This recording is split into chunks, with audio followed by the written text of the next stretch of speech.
Welcome to this episode of the Million Dollar Mastermind. I'm Larry Weidel, and before we get started, if you want to know exactly how to win again and again, go to weidelonwinning.com/webinar now to watch something I've put together for you. Now let's get going into this episode of Million Dollar Mastermind. I'm talking with Jeff Robinson, and Jeff is my buddy for a long time. For about 12 years, he's been the owner of a ski locker place in Aspen. He's in his third location.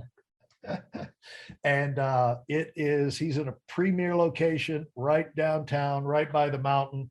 Owner of the ski shop Ajax, and revenue over $5 million. It's a luxury locker experience. You go in there and you're not schlepping your skis and boots over to the mountain and changing boots to, clomp up the hill and get on the gondola. You're right there. All your stuff is toasty. Your boots have the heaters on at night, and it's just, plus it's a club environment. You start off saying hello to your friends, and it's just a great environment. And if you get out to Aspen, you're going to be out there a lot.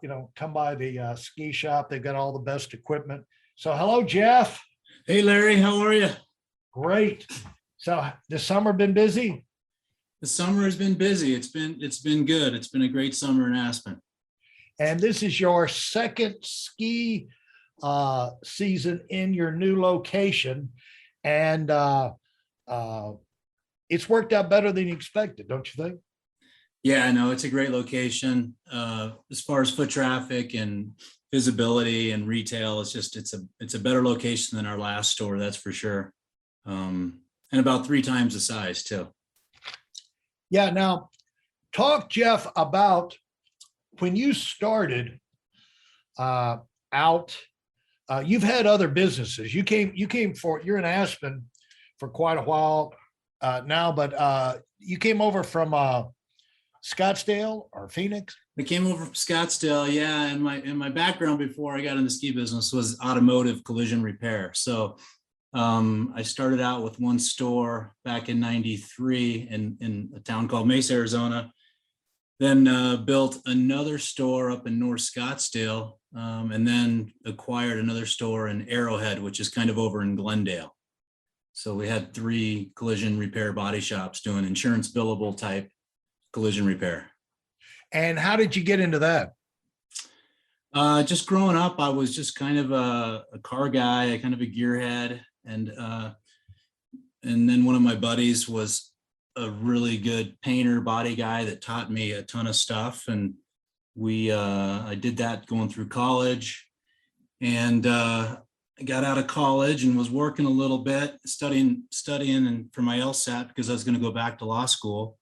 And this buddy was working at a body shop. He was a body tech. So he was fixing cars and stuff at a shop. And he started talking to me one day, and he goes, "Hey, the shop I'm working at's for sale." I go, "That's cool." I go, "Are you going to buy it? What are you going to do?" And he goes, "No, are you interested in buying it with me?" And I'm like, and I'm studying for the LSAT and kind of grinding that out. And I go, it sounds kind of fun. It sounds like a little more fun than going to law school. Maybe let's look into that. So we ended up buying our first shop together in '93. And that's kind of how it all started. And why were you going to law school? Well, I thought a better option. Well, I wanted to be an attorney. So I liked that, studying it in college. And I was political science English major at Arizona State. And I just really enjoyed that side of it. So I thought that's the road I was going to go down until we did this. And I mean, at heart, I'm a car guy, gearhead, loved being around cars and all that stuff. So at the time, it seemed like the right move, and it was. I mean, I'm glad I did that for almost 20 years that I had those stores. So really. What did you've always were you set up to go in that direction from high school and growing up? You say you're a gearhead. What does that mean? Kind of, when I say that, I mean, I just liked working on cars, fixing cars, and then got into the painting. I was painting my own cars and doing the body work on them and rebuilding the motors, and I was fixing up cars. And then this same partner and I, before we bought that shop, we would go to the auction and we'd buy cars, fix them up and flipping them and sell them and make money on it. It's kind of how I put myself through college. So I wasn't ever planning on owning a body shop. That wasn't my plan, especially out of college. I was planning on, continuing my education and getting a law degree. So, but it took a turn and went down the other direction, and I'm happy I did. I enjoyed it, and I still miss it a little bit. I love the ski business, but I love being around cars, and I love that business. It was challenging sometimes with the insurance companies and whatnot, but it was rewarding, giving a customer their car back as good or better than before it got crashed. Yeah, and the thing is, like, I haven't heard of that concept of putting yourself through college flipping cars rather than flipping. I know flipping houses. Yeah. But flipping cars, I hadn't heard that one. Yeah, it worked. And in a typical type thing, what could you do? You're 20 years removed from it now, so it doesn't, not giving away trade secrets, but it must have been fairly profitable. Yeah, I mean, every car was different. Sometimes you'd buy a car at the auction, you didn't think it was hit as hard as it was, and you'd run into other problems and need more parts. So that one may not be as profitable, but usually, I don't want to say you could double your money, but you could make a couple grand on a car by buying it, fixing it up, and selling it. And and it was a month or two long process because you had to do all the title work and all that stuff, and then fix it, and then put it on the market and find somebody to buy it.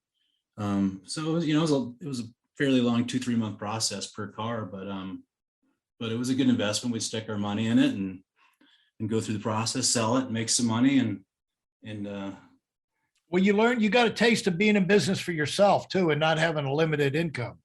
Exactly. Yeah, exactly. And we even leased a little space. We even had a little shop that we worked out of. So it wasn't a full-blown body shop, but it had everything that we needed to do the repairs on the cars that we were buying. So when did the idea come to you? I'm going to put myself through college doing this.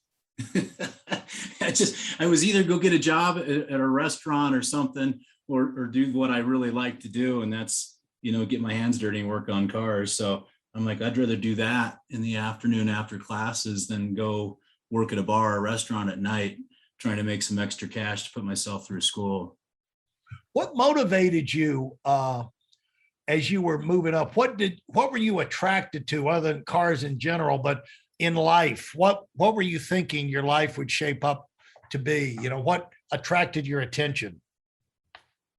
Well, I kind of always knew I kind of wanted to do my own thing and own my own business, and not really, I couldn't imagine myself really working for somebody. I was always had the kind of that entrepreneur itch. So it just kind of happened over time. And then once I got into my first store, I really knew that was the direction I wanted to go and kind of expand into a different area up. And when I did my second store, we built it. It was in a higher end area.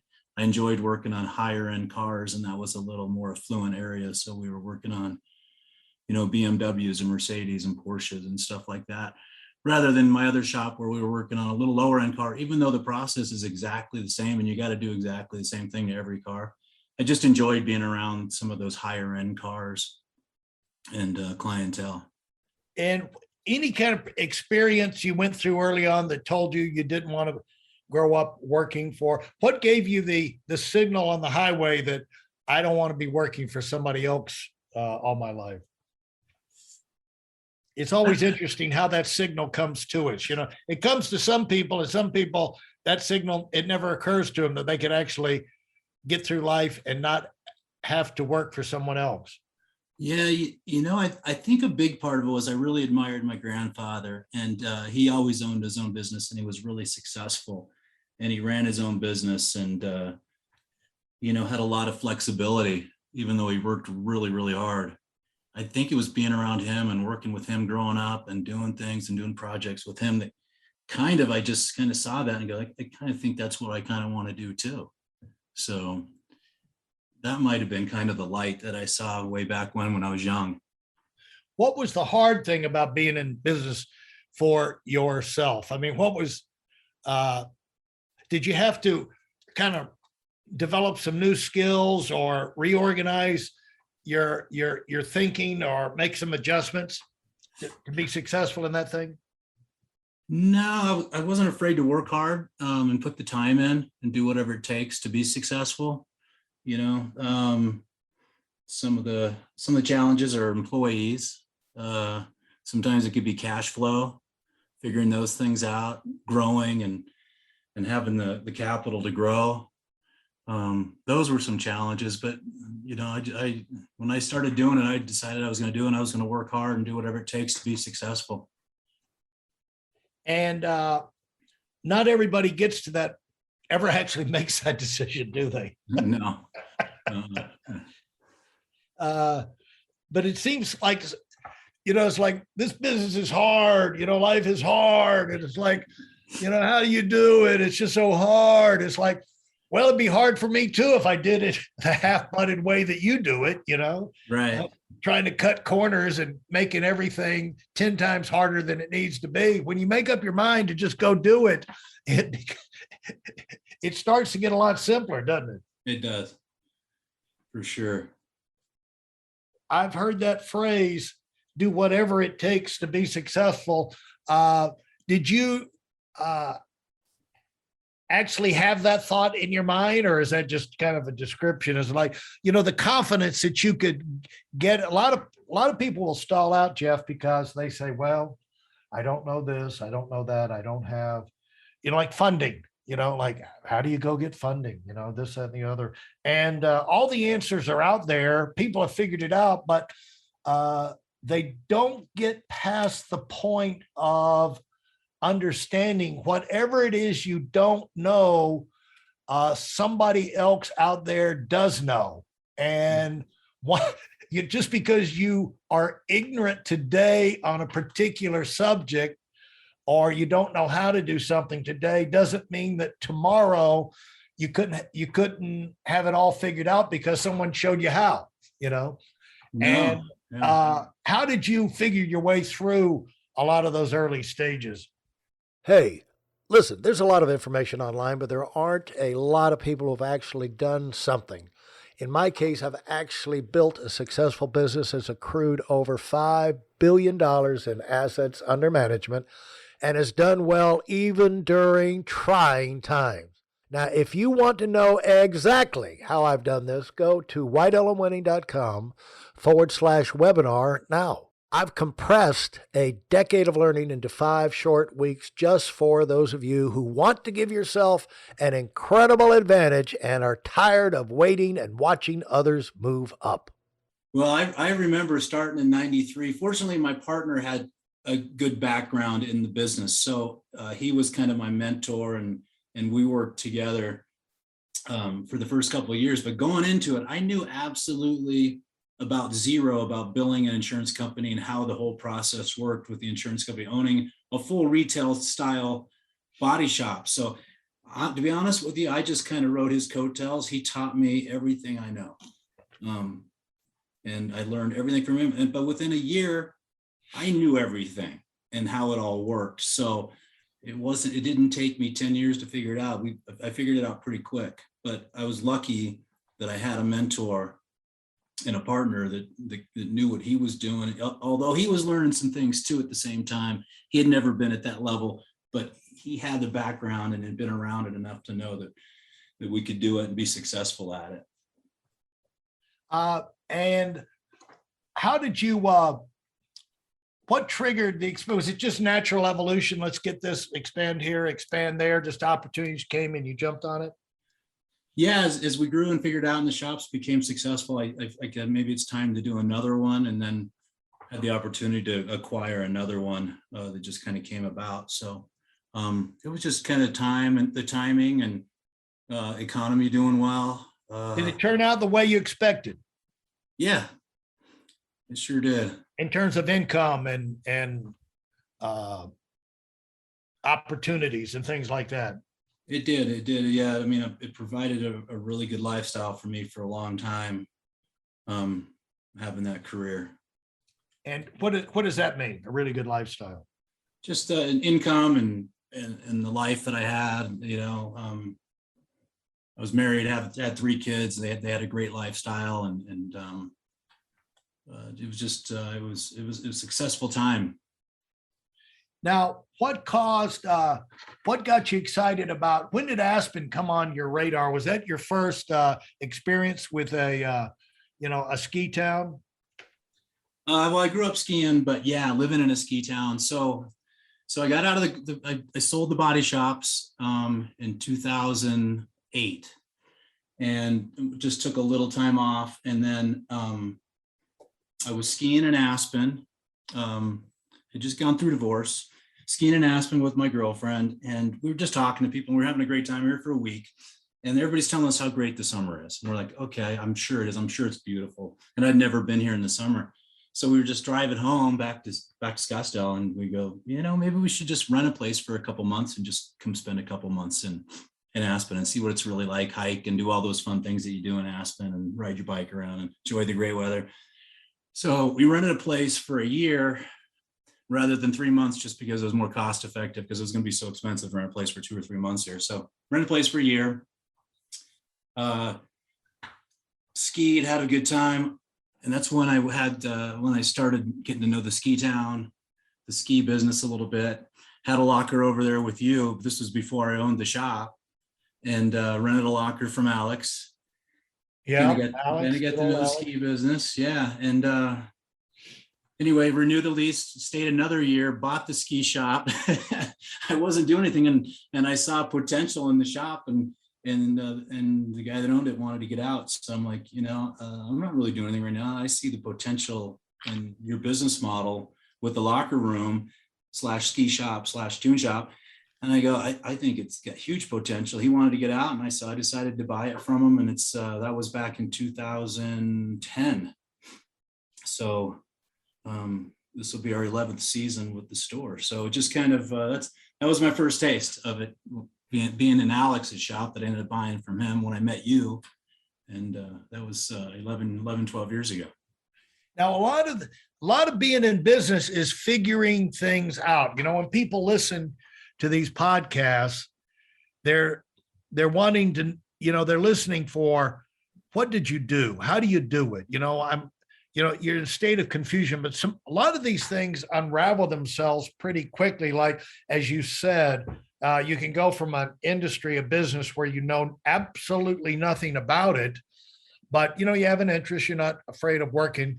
And if you just pay attention, and you don't have to be taught everything over and over again, in a year, you can become a master of the game. And most things are like that. In fact, I found that you can get pretty good at just about anything in 90 days if you saturate yourself with it, but especially in a year.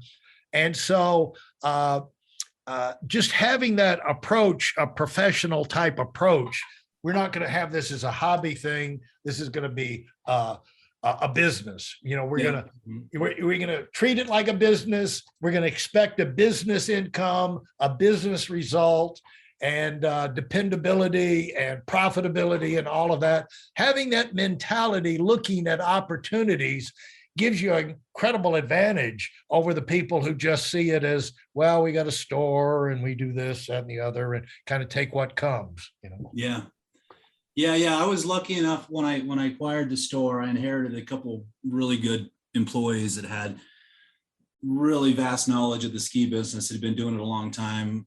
And one of them really taught me a lot that I know today, technical and the technical side of the business and stuff. And I, be honest with you, Larry, going into the ski business was kind of like when I went into the body shop business. I knew a little bit about it, and it was a business, and I knew I could figure it out, but I really didn't know that much about buying hard goods and what I should buy, and difference between the boots and the sizes and all the different things, and the construction of skis, and should we do clothing in this little store that we got, which we tried, which was kind of a failure. We should have never tried to do clothing. There just wasn't enough room.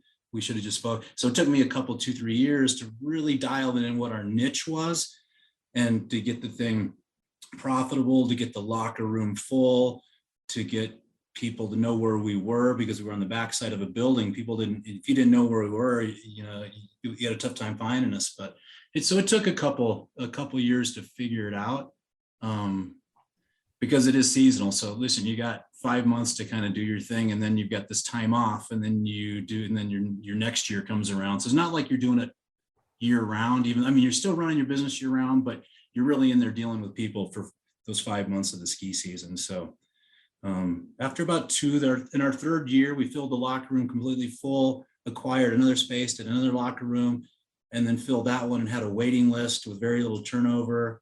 Got a really good reputation of the ski tuning. I had, obviously some great guys tuning for me that knew what they're doing. We had a great reputation there, and really got a very small space rocking and rolling. As you know, you've been in that space, and it was pretty tight, but we did a lot in that space, and it became really successful.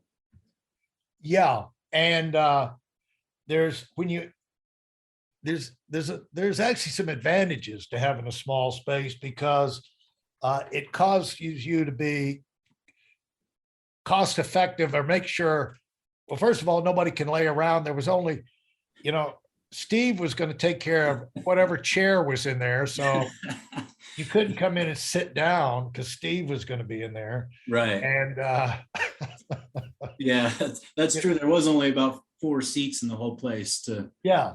So if anybody was in there, they're going to be working. Yeah. And then it was real obvious. You look around, if this merchandise is not moving, it wasn't going to escape your notice. It's like, yeah. Why are we giving that much space to that kind of merchandise? Nobody ever asked for it. Nobody never sell it. And get it out of there and get something else in there. Exactly. And there's some real advantages to small spaces, especially when you're learning, especially when you're getting started. That's for sure. Yeah, everything in that shop had a place, and everything, and it had to be put back right where it was at. We had to be really efficient there. We couldn't have a lot of clutter and mess, and things needed to go back right where they came from. Every boot had a certain spot that it went to, every ski, all the rental equipment went into a certain spot. So we had a lot of stuff inside of that 1,100 square feet going on. But you're right, advantage wise, it makes you be efficient. Obviously, you're keeping your rent factor down, which is huge, especially in a town like Aspen. Well, the thing about that, even like J. Paul Getty said, the thing about keeping your expenses down, he said I think he called it what did he call it? The tightwad, or the guy who is tight-fisted on his expenses. He said the advantage the guy has is that he's got more margin for error. When things go wrong or cash flow goes down, he can take the bumps a lot better than the guys living on the edge. Yeah. And you just learn how to be efficient. And but so much of the time when we're small, everybody who's small is just inside them thinking about, how can we get bigger? How can we get bigger? How can, more space? And that, depending on the time, unless you've maxed out where you are, that's not really what you need to do necessarily. No, not at all. That little shop was doing really, really well when I was approached because somebody needed and wanted my space to expand. I wasn't planning on selling or moving or anything like that until I was approached, and then I was offered the right amount of money and found the space across the street, which was a better space. I'm like, I'll move over there. There again, it was going to be 3 times the size, a lot more rent, but I knew that we could make it work and be successful over there too. And it's been a fun move. It's been fun changing the way we've done things. We've got more room, different equipment, a brand new locker room. It's been a fun process. But setting up a new store is always going to be more work than you anticipate, isn't it? Because I noticed, like last year, as you moved into that new thing, you'd already moved once, and then you move again. It just seems like, you guys, it's just on and on and on. It seems like the last few years, my life has been moving, but Yeah, I mean, we had to move- because you were, the second location where you were last year was right across the street from my condo. And it's Right. like, that truck was out there unloading and loading all the time. Yeah, fortunately, we knew that was a temporary pop-up spot because we had to wait for the lease on the new space before we could gut that thing and do a full remodel on it. So that was just kind of a temporary, almost kind of a season off for us, but we didn't want to lose our momentum as a ski shop and a locker room. We wanted to have a presence. So we did a small amount of hard goods. We didn't do any tuning that year. We had a small locker room just to keep lockers for our current locker members if they wanted one, and just wanted to have a presence in town that we hadn't gone away. The shop wasn't gone. And that and so we could also promote the new store, the new locker room, and what we were doing in the new space. So that was a lot of work moving in there. And then obviously the design, the build, we demoed the thing and did all the construction, trying to get it done for ski season, having problems with delays, and not, the last couple of years have been tough, and getting guys to finish the job and stuff, but we got it done. I mean, we were working all the way up to Christmas, finishing things into the holiday season, but we got it done with a lot of work from a lot of guys. And I can tell you that this year, right now, it's going a lot smoother than last year. Yeah, that's one thing, those listening, if you're starting a business right now, next year's going to be smoother, folks. When you start, you don't know what you don't know, and you're in the process of learning what you don't know. Yeah. And every situation or every location has its own little group of factors that you have to work through. But the second time around, then you can, you're through the initial orientation and you can start to refine and improve and build momentum, which is what you're doing now. And what I'd like to say, Jeff, is congratulations on making 3 locations a success and really growing, and set a spirit of growth and positive vibe in all 3 locations. And that's a credit to your leadership. Thank you, Larry. If you enjoyed what you've heard and are dead serious about finding out for yourself exactly how this works in the real world, I've taken the most valuable business lessons I've learned over 40 years and put them into something for you to watch. Go to WhiteElemWinning.com/webinar now in order to move up as fast as possible. I'm Larry Weidel, and I run the $1 Million Mastermind. Go, go, go.